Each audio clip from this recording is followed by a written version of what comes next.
The purpose of this service is to honor our country's flag, to celebrate the anniversary of its birth, and to recall the achievements attained beneath its folds.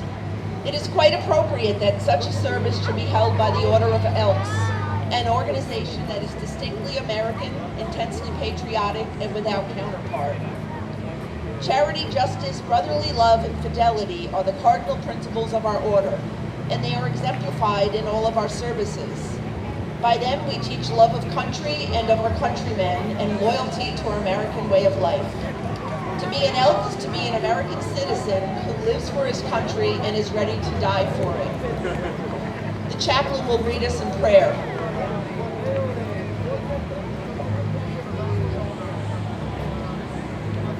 Almighty God, in this hour of patriotic observance of the birthday of the American flag, we ask you to bless our flag and the people of these United States. For all that our flag represents, both at home and abroad, we thank thee, and that through all our history as a nation, it has been an ensign of freedom, liberty, and opportunity. And through the years to come, may this flag wave as the banner of liberty, freedom, and enlightenment. May the service bring to each of us a sense of loyalty to our country and enable us to be better patriots, truer citizens, and more loyal Americans to thy glory and to the honor of this great nation. Amen. That we may better understand the meaning of our flag, I call upon Michael for the history of the flag. Heraldry is as old as the human race.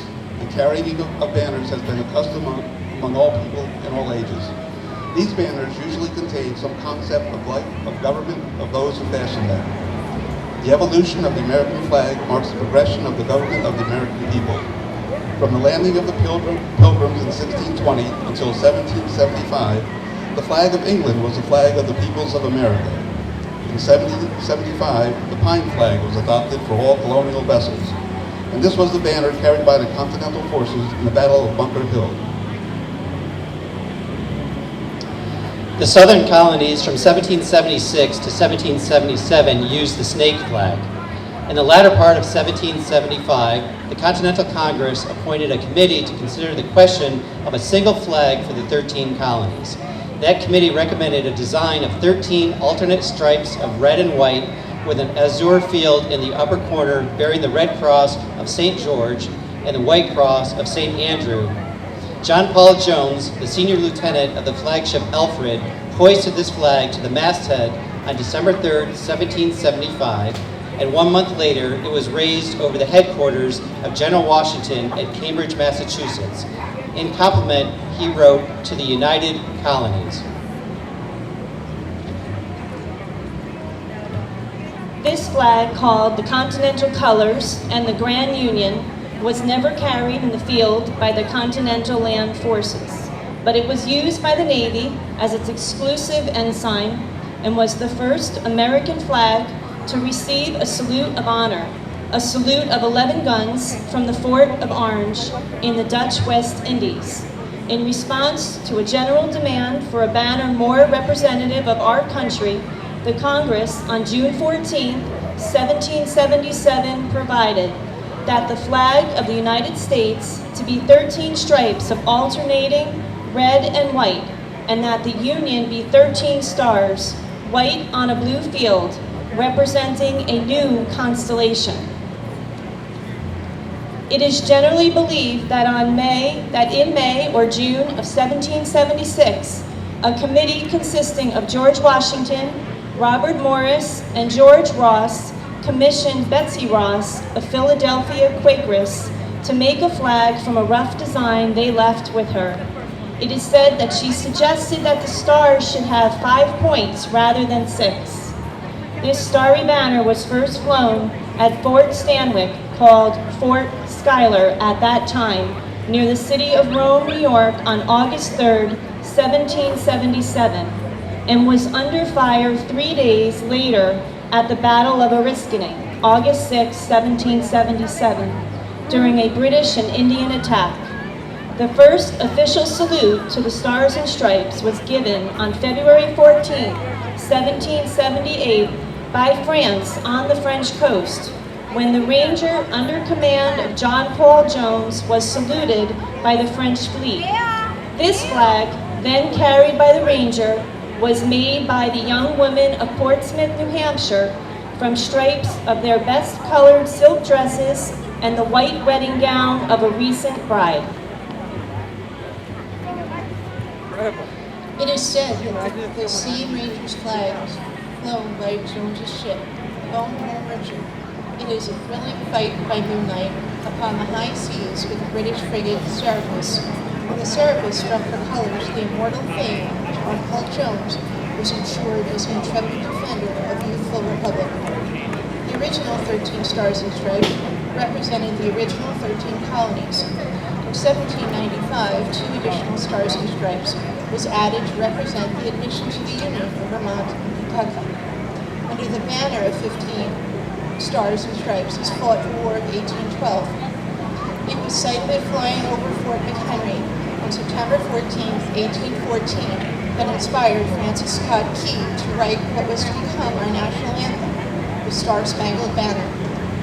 Miss Margaret Young, who cut the stars for that particular banner, subsequently became the mother of Henry Sanderson, the Grand Exalted Ruler of the Order of the Elks in 1884. The Congress, on April 14, 1818, adopted a resolution that on and after July 4, 1818, the number of stripes should be 13, and that the blue field should carry 1 star for each of the 20 states in the Union, and that a new star should be added for each state thereafter admitted.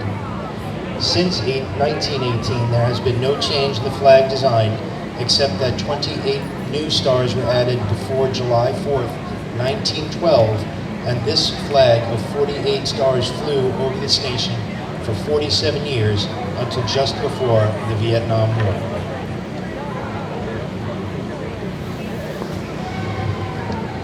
On July 4th, 1959, a star was added for Alaska, our first non-connected state, and a year later, Hawaii, our island state, added the 50th star, our present flag, 50 stars and 13 stripes.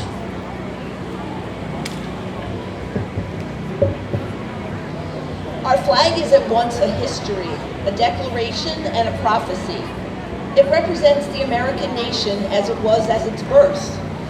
It speaks for what it is today, and it holds the opportunity for the future to add other stars to the glorious constellation.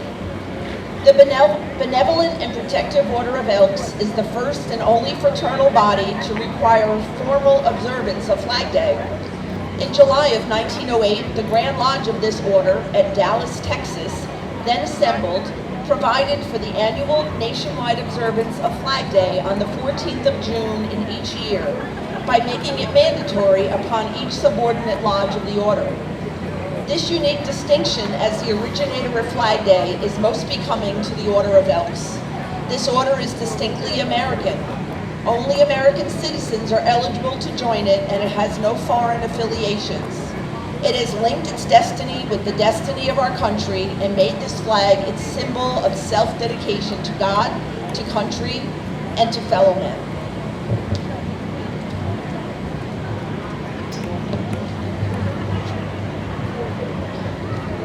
The Stars and Stripes, flag of the United States of America, the worldwide hope of all who, under God, would be free to live and do His will.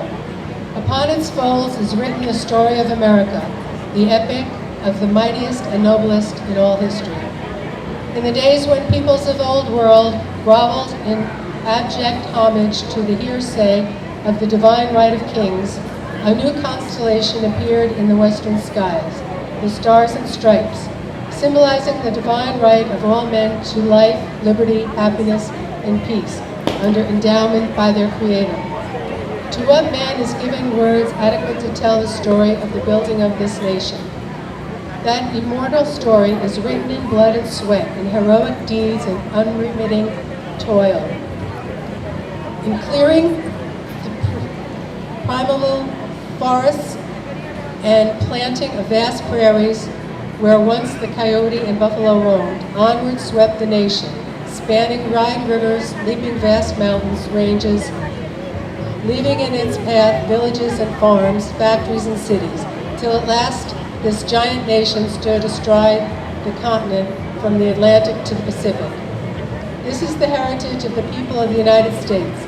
It has been repurchased by each succeeding generation and must be re-won again and again and again until the end of time. Least it too shall pass like the ancient empires of Greece and Rome. Mike?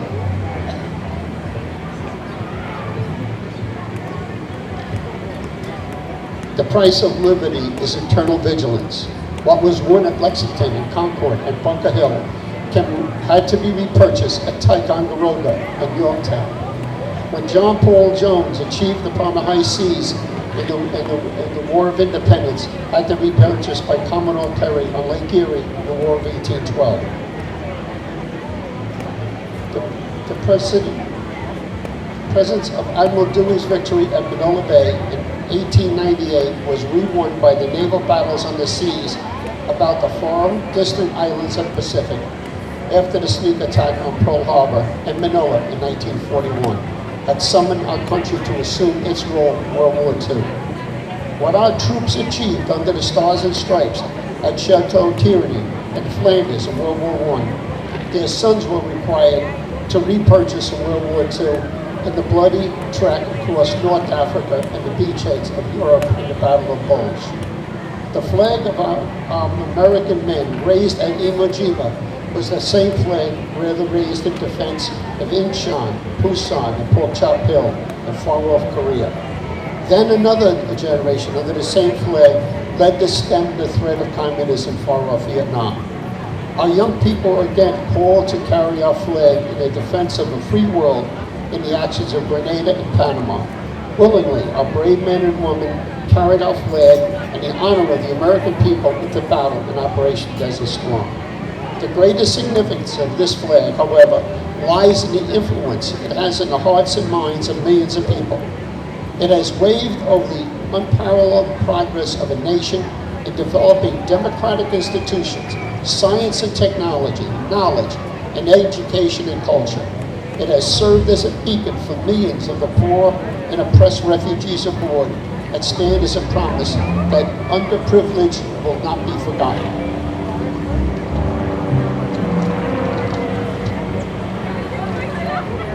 What is the meaning of the flag of the United States? There can never be a definitive answer to that question. There are people in this world who see it as a symbol of imperialism. Others see it as a destiny of the people.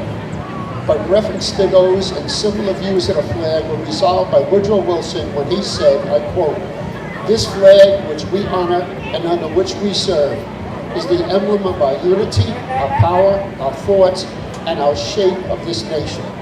It has no other character than that which we give it from generation to generation. The choice are ours. Only love, true love of our fellow man can create peace. The emblem and token and the love of the Stars and Stripes, the symbol of the American way of life, our exalted ruler."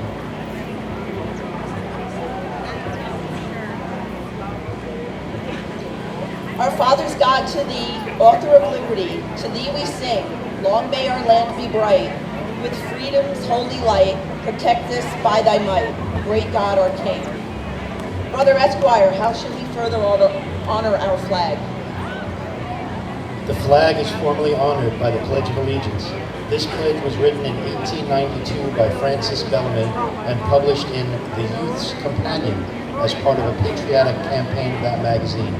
The pledge did not become part of the flag code until 1942, and in 1954 the phrase, "under God," was added.